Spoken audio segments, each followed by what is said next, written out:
Hindi pa rin nakababalik ng Pilipinas sa dating Congressman Elizalde Co batay sa monitoring ng Bureau of Immigration o BI.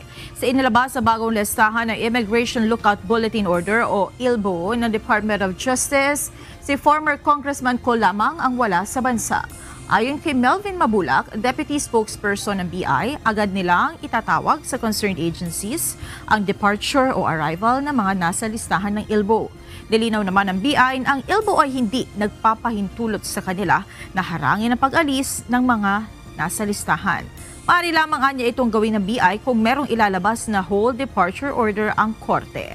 Si Congressman Co ay wala sa ating bansa. Yun po ang nakikita natin sa checking ng recent travel record.